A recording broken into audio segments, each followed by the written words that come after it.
तो अब हम बात करते हैं 200 ईयर्स में कितना ऑड डेज होता है। ये तो मुझे पता चल गया कि 100 ईयर्स में नंबर ऑफ ऑड डेज जो होता है वो 5 होता है, 5 ऑड डेज होता है, करेक्ट। तो अब हम 200 ईयर्स को देख लेते हैं। देखो 200 ईयर्स में कितना ऑड डेज होगा ये भी निकालना आसान है। वो कैसे, देखो 2 इंटू 100, ठीक है। अच्छा 2 इंटू 100 में नंबर ऑफ ऑड डेज कितना है 5, तो 5 से मल्टीप्लाई कर लेते हैं तो कितना आ रहा है 10, ठीक है। 10 आ रहा है मतलब मोर देन 7 है, इसको फर्दर 7 से डिवाइड कर लेते हैं। 7 से डिवाइड करोगे तो यहाँ आएगा 3, इसका मतलब 200 ईयर्स में जो होगा वो 3 ऑड डेज होगा। 200 ईयर्स में हो जाएगा 3 odd days, correct, 3 odd days. ये ऑड डेज आता कैसे मैं आपको बता रहा हूँ, किस तरीके से हम इसको ऑड डेज को निकालते हैं, इसका मैं पूरा प्रोसेस बता रहा हूँ। आप अगर एग्जाम पॉइंट ऑफ व्यू से देखना चाहते हो तो आप सिंपली सिर्फ नंबर ऑफ ऑड डेज को याद रखना और क्वेश्चन सॉल्व करने में आसानी हो जाएगा। अब हम बात कर लेते हैं 300 ईयर्स में कितना ऑड डेज होगा।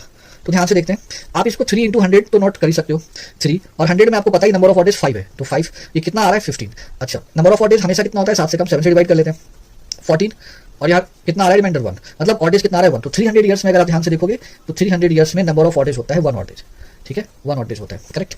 अब बात कर लेते हैं 400 ईयर्स की।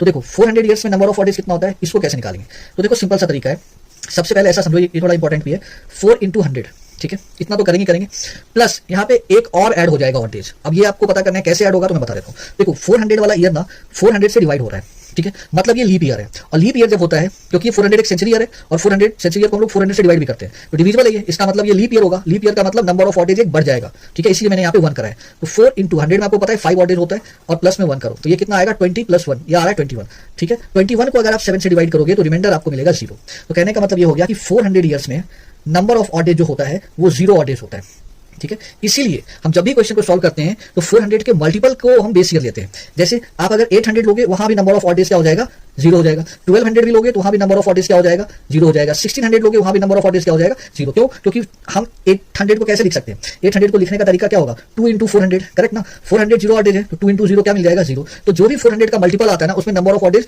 0 हो जाता है। तो इसी आधार पर हम क्वेश्चन को भी सॉल्व करते हैं। 400 ईयर्स का जो मल्टीपल होता है उसको हम बेस मान लेते हैं और उसके आधार पर हम क्वेश्चन को सॉल्व करते हैं। तो ये बात आपको समझ में आ गया होगा। एक क्वेश्चन लेते हैं और क्रॉस चेक करके देख लेते हैं, और आपको भी इसमें सब समझने में आसानी होगा कि हम क्वेश्चन पे कैसे इसको अप्रोच करें। जैसे मैंने एक क्वेश्चन लिया है कि 1900 है, इसमें नंबर ऑफ ऑड डेज मुझे पता करना है कितना होगा, ठीक है, नंबर ऑफ ऑड डेज इसमें होगा कितना एक्चुअली। तो हम कैसे निकालेंगे, तो सबसे आसान तरीका है 1900 को ब्रेक कर लेते हैं। कैसे ब्रेक करेंगे, 1600 प्लस 300 कर लेते हैं, करेक्ट। 1600 आपको पता ही है कि 400 का मल्टीपल है, और जो भी 400 का मल्टीपल होता है वो नंबर ऑफ ऑड डेज 0 होता है, क्योंकि अभी मैंने आपको बताया है। 300 में मैंने बताया नंबर ऑफ ऑड डेज कितना होता है 1 होता है। तो अगर देखोगे तो 1900 में नंबर ऑफ ऑड डेज कितना हो जाएगा 1 हो जाएगा, ठीक है। इन सिमिलर वे अगर आपसे किसी ने क्वेश्चन अराइज कराया कि बताओ 1700 में कितना होगा नंबर ऑफ ऑड डेज, ठीक है, 1700 में नंबर ऑफ ऑड डेज कितना होगा, तो कैसे निकालेंगे 1700 को ब्रेक करेंगे। कैसे ब्रेक करेंगे, तो 1600 और प्लस